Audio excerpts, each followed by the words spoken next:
محمد بن ادریس مطلبی کا شاگرد ہونے کا اس ذات کو شرف حاصل ہے۔ دنیا تصوف اور دنیا حدیث میں ان کے نام کا غلغلہ آج بھی پوری دنیا کے علماء، محدثین، بڑے بڑے فقہا جب وہ نام آتا ہے تو ادب کے ساتھ، توجہ کے ساتھ ان کو پڑھنے لگتے ہیں، اتنا معتبر نام ہے۔ حضرت سفیان ثوری وہ فرماتے ہیں کہ ایک مرتبہ میں حج بیت اللہ کی ادائیگی کے لیے خانہ خدا کا حج ادا کرنے کے لیے مکہ شریف روانہ ہوا۔ میں نے ایک عجیب منظر دیکھا۔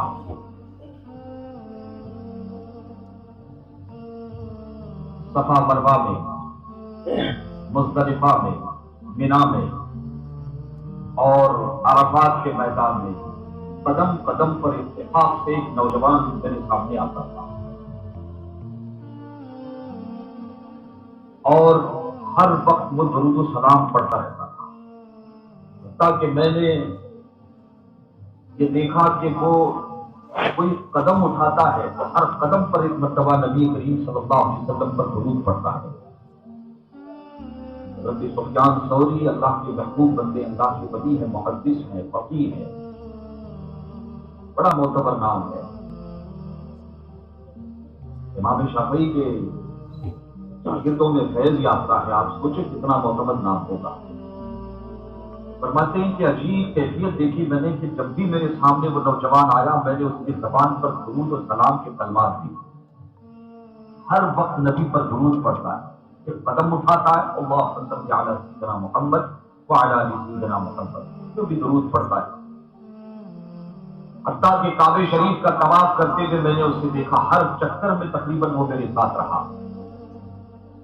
اللہ تعالیٰ ہم سبوں کو اپنے گھر کی زیارت بخشے، در رسول کی حاضری عطا فرمائے۔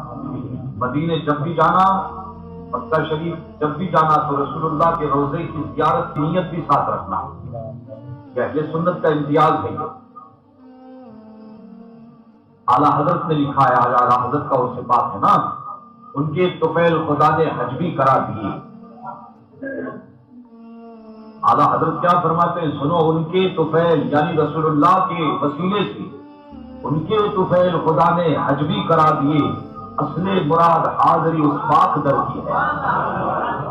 اور حاجیوں آؤ، اعلیٰ حضرت کہتے ہیں، لوگ کہتے ہیں نا کہ مکہ شریف جاتے ہو تو مسجد نبوی میں نماز پڑھنے کے لیے سے جانا، رسول اللہ کے روزے کی زیارت سے جو ہے سفر کرنا، ابن تیمیہ قدلہ اللہ اسے تباہ اور برباد کرے، ایسا علماء نے لکھا ہے یہ جملہ۔ تو فرماتے ہیں وہ ابن تیمیہ نے لکھا ہے کہ رسول اللہ کے روزے کی زیارت کی نیت سے سفر کرنا یہ گناہ ہے، یہ جائز نہیں ہے، یہ ان کا عقیدہ ہے۔ لیکن ہم اہل سنت و جماعت کا، جو صحابہ کا، اولیاء کا، تابعین کا، تبع تابعین کا، امام اعظم کا، امام مالک کا، امام شافعی کا، امام احمد بن حنبل کا، تمام علماء حق کا عقیدہ کیا ہے؟ اعلیٰ حضرت کی زبانی آپ سماعت فرمائیں، اعلیٰ حضرت کا عرس ہے یاد ہے، فرماتے حاجیوں آؤ شہنشاہ کا روضہ دیکھو، حاجیوں آؤ شہنشاہ کا گنبد خضرا دیکھو، کعبہ تو دیکھ چکے اب کعبے کا کعبہ دیکھو، کہ مصطفیٰ نہ ہوتے تو کعبہ بھی نہ ہوتا، آمینہ کا لال نہ ہوتا تو نہ قرآن ملتا، نہ کعبہ ملتا، نہ رب کا عرفان ملتا۔ فرماتے حاجیوں آؤ شہنشاہ کا روضہ دیکھو، کعبہ تو دیکھ چکے اب کعبے کا کعبہ دیکھو۔ جب حضور کی ولادت ہوئی تھی تو کعبہ جھک گیا تھا، کہاں؟ حضرت آمنہ کے گھر کعبے سے پوچھا گیا کہ تو اس طرف کیوں جھکا ہے؟ کہا کہ دنیا والوں سنو، میں کعبہ ہوں، ہر ایک انسان کا، ہر فرشتے کا، ہر نبی کا کعبہ ہو، لیکن میرا بھی کوئی کعبہ ہے اور وہ کعبہ ہے محمد عربی صلی اللہ علیہ وسلم۔ تو حضرت سفیان ثوری فرماتے ہیں قدم قدم پر دیکھا میں نے کہ وہ درود و سلام پڑھ رہا تھا.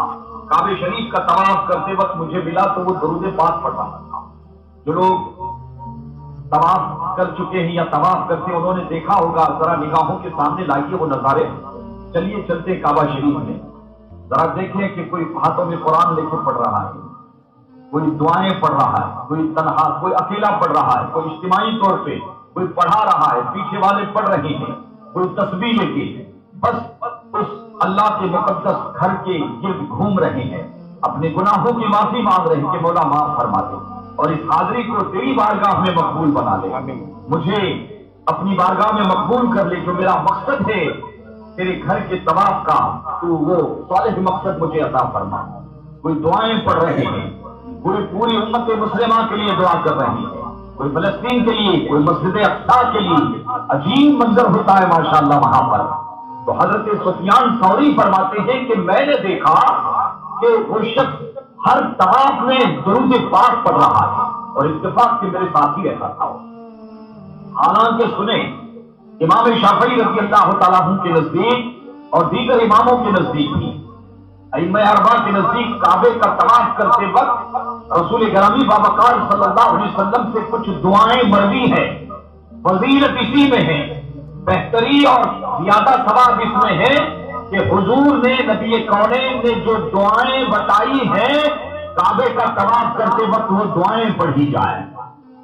شواف حضرات جو عمرہ کے لیے جانتے ہیں, دارالمشرفیہ قادریہ کی طرف سے اس کتاب عمرہ کے موضوع پر آپ عمرہ کیسے کریں میں نے کتاب لکھی ہے اور اس میں وہ ساری دعائیں میں نے شواف حضرات کے لیے اتنی تفصیل کے ساتھ دعائیں اس وقت ہندوستان کی سرزمین پر تحفیظ نعمت کے طور پہ کہتا ہوں.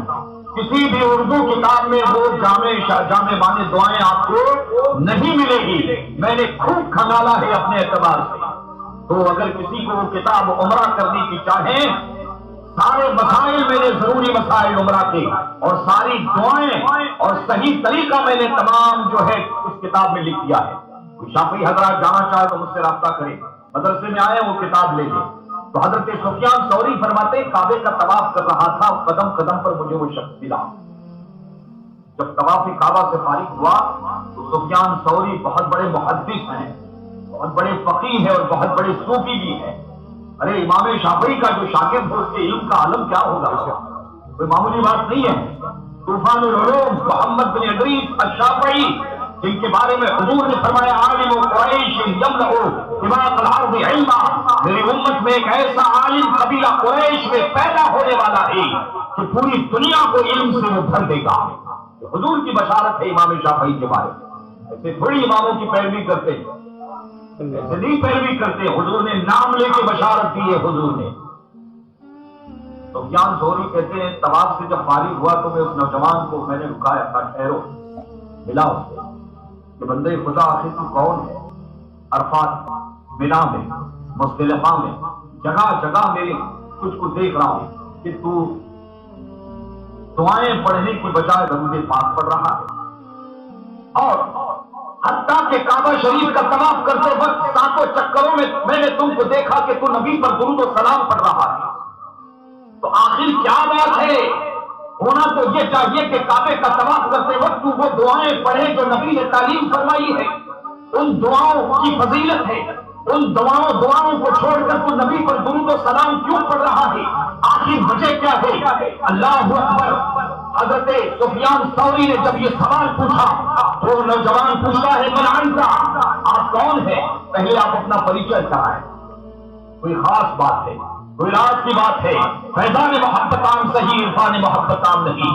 کچھ عرفان کی باتیں ہوتی ہیں, جو خاص باتیں ہوتی ہے وہ ہر جگہ نہیں کی جاتی اور ہر کسی کے ساتھ نہیں کی جاتی, کیٹیگری دیکھی جاتی ہے. معراج ہر کسی کو نہیں کرائی جاتی. معراج کرانے کے لیے اور دیدار خدا بندی کے لیے مصطفیٰ جان رحمت ہونا چاہیے, آمنہ کا لال ہونا چاہیے. حضرات محترم, حضرت سفیان ثوری نے جب پوچھا آخر وجہ کیا ہے, کیا سبب ہے, کہا آپ کون ہے؟ کہا بیٹا انا سفیان الثوری. میں سفیان ثوری. آنکھیں پھٹ گئی ہیں, بہت نام تھا پوری دنیا میں. کہا عراقی, کہ وہ سفیان ثوری جو عراق کے رہنے والے ہیں. کہا جی الحمدللہ میں سفیان ثوری ہوں. کہا حضور معاف کریں، اب میں آپ سے ضرور وہ راز بیان کروں گا. اللہ اکبر. سفیان ثوری رحمت اللہ علیہ تنہائی میں لیتے ہیں، سائڈ میں لیتے ہیں، کہتے بتاؤ کیا بات ہے. کہ میرے والد کے ساتھ میں ایک مرتبہ میں حج کے لیے نکلا. والد کی طبیعت سخت خراب ہو گئی، اتنی خراب کہ بچنے کے امکانات نہیں. جو بھی سفر میں، اور وہ اس زمانے کا سفر ہے، آج کا سفر نہیں بابا کہ ہوائی جہاز میں بیٹھے. یہ تو کیرلا کی سرزمین سے ایک شہاب ناوی سنی سنی العقیدہ ماشاءاللہ پیدل حج کے لیے نکلا ہے. یہ بزرگوں کی طریقہ ہے، یہ سنت ہے. اب معلوم نہیں کہ اس کو کیا تکلیف ہو جاتی ہے. ارے دعائیں دو کہ صرف قوم مسلم کا اور ہمارے صرف علاقے کا نہیں بلکہ پورے ہندوستان کا آج نام ماشاءاللہ روشن ہو رہا ہے. کوئی اچھا کام کرتا ہے تو اس کی تعریف کرنی چاہیے، نہ کہ کیڑے نکالنا چاہیے. اور کچھ لوگ جو ہے مسئلہ جھاڑنے کے لیے بیٹھ جاتے ہیں. پوچھا کس نے تم سے مسئلہ تم سے پوچھا کس نے ہے؟ وہ دیوانہ جو جا رہا ہے نا کیرلا کی سرزمین پر، بڑے بڑے علماء موجود ہیں، انہیں معلوم ہے کیا کرنا چاہیے اور کیسے سفر کرنا چاہیے. ماشاءاللہ اچھا کام کر رہا ہے، بہت بڑی بات ہے، کوئی معمولی بات نہیں ہے اس طرح سفر کرنا. اللہ اس کے سفر کو آسان فرمائے اور اللہ اس کے طفیل ہم تماموں کی مغفرت فرمائے. تو یہ دیکھیں سفیان ثوری پوچھتے ہیں آخر وجہ کیا؟ کہا اپنے والد کے ساتھ میں نکلا تھا سفر حج کے لیے. راستے میں بڑی تکلیفیں تھی، پیدل حج کے لیے جا رہے تھے. میں نے کہتے بیمار ہونے کے بعد اپنے والد کی خوب تیمارداری کی، خوب جو ہے ان کی بیماری میں نے کوشش کی کہ دوائی دارو ان کا انتظام کیا جائے. کہتے لیکن کیونکہ قدرت نے موت لکھ دی تھی، سفر کی حالت میں ان کا انتقال ہو گیا. اللہ اکبر. پھر عرض کرتے ہیں کہ جیسے ہی انتقال ہو گیا چہرہ کالا پڑ گیا. ذرا ان لوگوں سے پوچھنا جن کے گھر میں کبھی میت ہوتی اور چہرہ کالا پڑ جاتا ہے. اتنا چہرہ کالا پڑ جاتا ہے کہ گھر کے لوگ دنیا کو چہرہ دکھانے کے لیے آنکھیں ملانے کے لیے ڈرتے ہیں. شرم آتی ہے ان کو، حیا آتی ہے، ان کو شرم آتی ہے، حیا آتی ہے کہ لوگ پوچھیں گے تو کیا کہیں گے. حضرات اللہ کی ایک صفت ہے ستار. اللہ عیوب کو، گناہوں کو ڈھانپنے والا ہے. ایک بات ہمیشہ یاد رکھیں کہ جو دوسرے کے عیوب ڈھالتا ہے، ڈھانپتا ہے، حضور فرماتے ہیں کہ اللہ اس کے 10 عیب ڈھانپے گا. ہمیشہ یاد رکھیں اگر خدا ستار نہ ہوتا تو بیٹا باپ کو چہرہ دکھانے کے قابل نہ ہوتا. جب باپ اپنے بیٹے سے آنکھیں ملاتا، یہ حقیقت ہے، یاد رکھیں. اپنے آپ کو جتنا خود انسان جانتا ہے اتنا کسی کو نہیں جانتا. کچھ لوگوں کو ڈھنڈورا پیٹنے کی عادت ہوتی ہے، ڈھنڈورچی ہوتے ہیں. ہمیشہ یاد رکھیں جب قدرت ڈھنڈورا پیٹتی ہے نا تو کوئی بچانے والا نہیں ہوتا ہے. اس لیے دوسرے کے عیوب دیکھنے سے پہلے اپنے آپ کو دیکھنا، دوسرے کے گھر میں جھانکنے سے پہلے اپنے آپ کو، یہ جو دل ہے نا حضور نے فرمایا ہے اسے جھانکتے رہو. جسے یہ جھانکنا آ گیا وہ کامیاب ہو گیا. فقط افلح من تزکا وذکر اسم ربہ فصلی. قرآن کہتا ہے اللہ ہمیں بھی لوگوں کے عیوب ڈھانپنے کی توفیق عطا فرمائے. تو یہ حضرت سفیان ثوری سے کہتے ہیں کہ میرے باپ کا چہرہ کالا اور اتنا کالا ہو گیا کہ مجھے کچھ سمجھ میں نہیں آ رہا تھا. میری آنکھوں سے آنسو لگا تھے، ساروں کلام رو رہا تھا. وہ نوجوان عرض کرتا ہے کہ اے امام زمانہ، اے محدث وقت، اے فقیہ وقت، اے صوفیوں کے امام، اسی عالم میں ایک تنہائی کا عالم، سفر میں جتنے لوگ تھے سب نے ساتھ چھوڑ دیا. حال یہ تھا کہ میرے والد کو اس حال میں جو بھی دیکھتا، کیونکہ میرا باپ تھا، میں کس طرح سے انہیں چھوڑوں. قرآن نے فرمایا ہے کہ وہ بالوالدین احسانا، اپنے ماں باپ کی خدمت کرنا، ان سے آنکھیں مت دکھانا.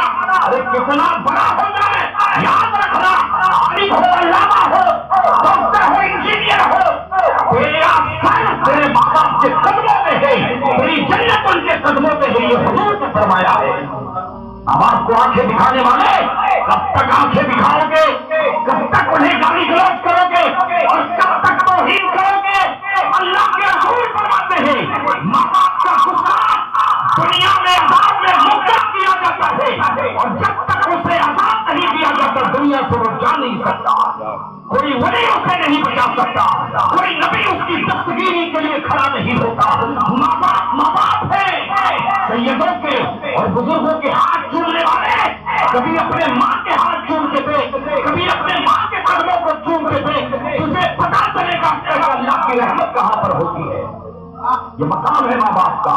تو سفیان ثوری سے کہتا ہے کہ حضور میں پریشان تھا کہ کیا کروں، کہ اچانک قدرت کا انتظام ہوا کہ میری آنکھ لگ گئی، نیند آ گئی، تھکا مارا تھا، سفر میں تھکا دیا تھا، باپ کی یہ کیفیت کچھ سمجھ میں نہیں آ رہا تھا۔ جیسے آنکھ لگی تھوڑی دیر کے بعد کیا دیکھتا ہوں کہ اللہ اکبر، ایک نورانی چہرے والا سر پر امامہ شریف ہے اور جسم پر سفید لباس ہے، ایسا نورانی چہرہ کہ فرماتے ہیں خدا کی قسم میں نے ایسا نورانی چہرہ کبھی آج تک نہیں دیکھا۔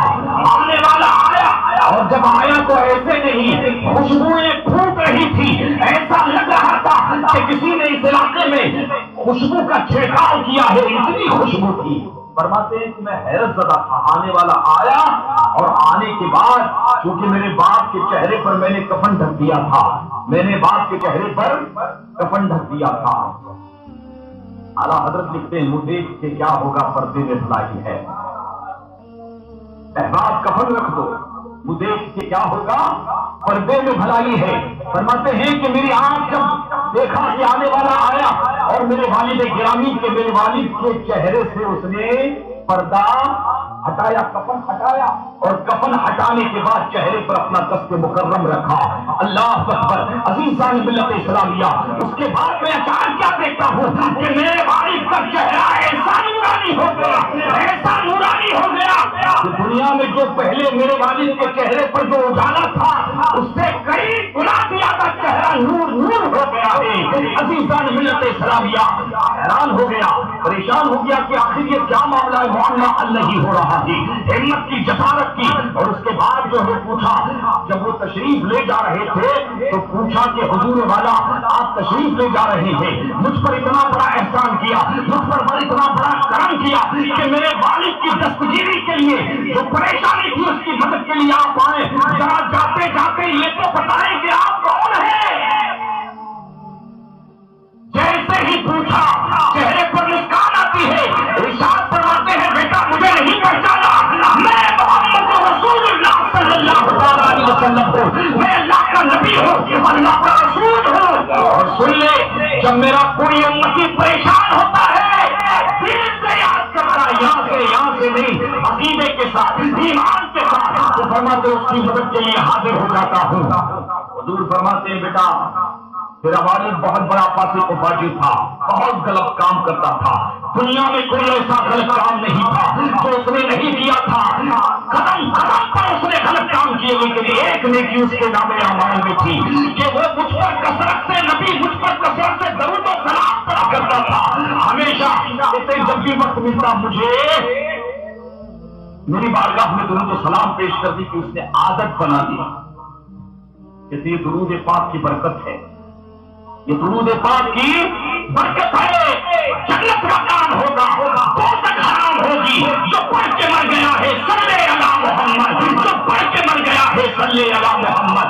آقا صلی اللہ علیہ وسلم فرماتے ہیں کہ میرا امتی جب کوئی درود پڑھتا ہے اور محبت سے پڑھتا ہے، درود دو طرح سے پڑھا جاتا ہے، ایک توجہ کے ساتھ اور ایک بغیر توجہ، چلتے پھرتے، اور ایک یہ جیسے سنی شافعی جامع مسجد میں باقاعدہ بچھایا گیا ہے نا، کپڑا ماشاءاللہ بچھایا گیا ہے، اجتماعی طور پر نماز کے بعد باوجود سب جو ہے دائیں بائیں آگے پیچھے بیٹھتے ہیں اور اس کے بعد اجتماعی طور پر اپنے آقا کی بارگاہ میں درود و سلام کا صیغہ جو ہے پڑھنا شروع کرتے ہیں۔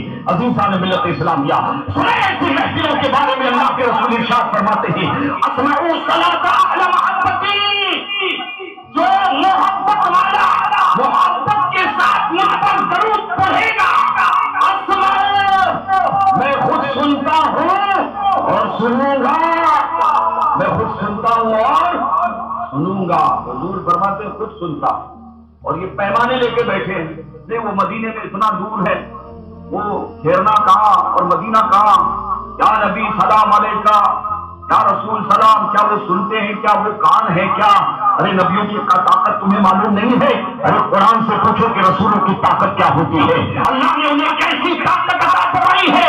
اور آج کے اس ترقی یافتہ دور میں اگر یہ سوال پوچھا جاتا ہے تو حیرت ہوتی ہے، اس لیے کہ سائنس اس وقت اتنی ترقی کر چکی ہے، آپ مسجد کے باہر اس وقت کبھی ویڈیو کال کریں مدینے میں گنبد خضرا کے کوئی سامنے کھڑا ہو، آپ کو لائیو نظارہ نظر آ جائے گا، آپ کی آواز ایک سیکنڈ میں وہاں پہنچ رہی ہے اور اگلے سیکنڈ میں وہاں کی آواز آپ کو یہاں پہنچ رہی ہے، آواز بھی پہنچ رہی ہے اور آپ کو لائیو نظر بھی آ رہا ہے۔ ارے انسانوں کی بنائی ہوئی طاقت کا یہ عادت ہے، وہ رسول تو نبیوں کے امام ہے اور اللہ کے بعد سب سے زیادہ طاقتور ہے، ان کی طاقت کا عالم کیا ہوگا؟ اعلیٰ حضرت سے پوچھو تو فرماتے ہیں ہم یہاں سے پکارے وہ وہاں پر سنے، ہم یہاں سے پکارے وہ وہاں پر سنے، مصطفیٰ کی سماج سے لاکھوں سلام۔ عزیزان ملت اسلامیہ، نبی کونین صلی اللہ علیہ وسلم فرماتے ہیں کہ بیٹا یہ درود پاک کی برکت ہے۔ تو عزیزان ملت اسلامیہ، آنے والا مہینہ آقا کا مہینہ آ رہا ہے، ربیع النور کا مہینہ آ رہا ہے، اللہ نے ہمیں سب سے بڑی رحمت سے نوازا ہے اور وہ رحمت ہے مصطفیٰ جان رحمت صلی اللہ تعالیٰ علیہ وسلم، جو صرف رحمت نہیں بلکہ اعلیٰ حضرت فرماتے ہیں وہ جان رحمت بھی ہے۔ اور درود و سلام دنیا میں ہندوستان میں بڑھتے ہوئے بھیجا اور بہت لوگ بھیج رہے ہیں، لیکن امام اہل سنت آپ کی عظمت پر قربان، آپ کے خلق پر قربان، آپ کا انداز میں آتا ہے حضرت مصطفیٰ جان رحمت سے لاکھوں سلام، لاکھوں سلام۔ یہ بزرگوں کا طریقہ ہے بابا۔ تو یہ نماز پڑھتے اللہ کے لیے، روزہ اللہ کے لیے، نماز دیکھیں، تحیات، ثنا، سورہ فاتحہ، ضم سورہ، رکوع، سجدہ۔ کبھی آپ نے نماز پر غور کیا؟ تشہد میں جب بیٹھتے ہیں جانتے ہیں کہ تشہد تو اللہ نے ایک مرتبہ نماز میں رکھا ہے، لیکن درود پاک اللہ نے نماز میں 3 مرتبہ رکھا ہے، 3 مرتبہ درود پاک رکھا ہے۔ آج سلام پڑھتے کھڑے ہو کے کچھ لوگوں کو ایسی تکلیف ہوتی ہے، میں پوچھتا ہوں بھائی ذرا سمجھ، دین پر ذرا حضور کی عظمت کو سمجھ کے سلام ہے کیا، درود ہے کیا؟ کوئی کھڑے ہو کر جو ہے اور نون نہیں گاتا ہے، اور نون نہیں گاتا ہے، بلکہ اپنے نبی کی بارگاہ میں امتی سلام پیش کرتا ہے۔ سلام کی حقیقت کیا ہے؟ عزیزان ملت اسلامیہ، خطیب اگر خطبہ دے رہا ہے، جمعہ کا خطبہ ہے یا عیدین کا خطبہ ہے، استسقاء کا خطبہ ہے یا کسی بھی نماز کا خطبہ ہے، اگر خطبے میں نبی پر درود نہیں پڑا، خطبہ صحیح نہیں، اسے پھر سے خطبہ دینا پڑے گا۔ نماز پڑھ رہا ہے، مصطفیٰ جان رحمت پر نماز میں اگر درود نہیں پڑا، نماز مکمل نہیں ہوگی، امام صاحب کو پھر سے نماز پڑھانی پڑے گی۔ یہ درود پاک کا مقام ہے اور اللہ فرماتا ہے میں بھیجتا ہوں درود اپنے محبوب پر، فرشتے بھی بھیجتے ہیں۔ اے ایمان والو، یا الذین آمنوا صلوا علیہ وسلموا تسلیما، میرے نبی پر تم بھی درود و سلام بھیجو۔ اور تشہد پڑھنے سے پہلے نبی پر السلام علیک ایھا النبی، اے نبی آپ پر سلامتی ہو۔ اچھا سلام کرنا کیا ہے؟ سنت ہے، سلام کرنا کیا ہے؟ اور جواب دینا واجب ہے۔ ہم سلام تو کرتے اور حضور کی طرف سے وحی الدین ابن عربی فرماتے ہیں، ابن عربی نے لکھا ہے کہ حضور سنتے بھی ہیں اور نماز کے حالت میں ہر امتی کے سلام کا جواب بھی دیتے ہیں، اور آتے فرماتے ہیں کہ سلام تو پڑھ لیا اللہم صلی علی سیدنا محمد، اب درود بھی پڑھ، پورا درود پڑھ لیا، اتنے نہیں اور ایک مرتبہ پر اللہم بارک علی سیدنا محمد وعلی آل سیدنا محمد۔ تو آپ غور کریں کہ درود و سلام کا مرتبہ کتنا بڑا ہے۔ یہ کھڑے ہو کے نہیں پڑھنا، یہ کام کتابوں ہمارے پاس آنا، ہم تجھے جواب دیں گے، سمجھائیں گے تجھے، دعوت فکر دیتے ہیں کہ کب تک پھٹکتے رہیں گے، کب تک جو ہے پھٹکتے رہیں گے۔ آئیں تحقیق کی طرف آئیں اپنے نبی کی رحمت کی طرف آئیں۔ عزیزان ملت اسلامیہ، ربیع النور کا مہینہ آ رہا ہے، گھر گھر میں درود پاک کی محفل سجائیں، عورتوں کو گھر میں بٹھائیں کہ 12 دن رسول اللہ کی بارگاہ میں درود پاک کی محفل ہوگی، اور سنی شافعی جامع مسجد میں ہر سال 12 دن تک درود پاک کی محفل کا انعقاد کیا جاتا ہے۔ عشاء کی نماز کے بعد آپ تشریف لائیں، بچوں کو بھی لائیں، آج ہمیں ملا ہے جو کچھ یہ مصطفیٰ کی عطائیں، آئے اجتماعی طور پر بیٹھے اور ربیع النور کا اس طرح سے استقبال کریں۔ اپنے گھروں پر جھنڈیاں لگائیں اور رسول اللہ کی جیسے چاند رات ہوتی ہے اپنے محلوں کو سجائیں، علاقے کو سجائیں، اس کا انتظام نہ کریں کہ وہ نہیں کر رہا ہے، یہ نہیں کر رہا ہے، ارے رسول سب کے ہیں، جسے محبت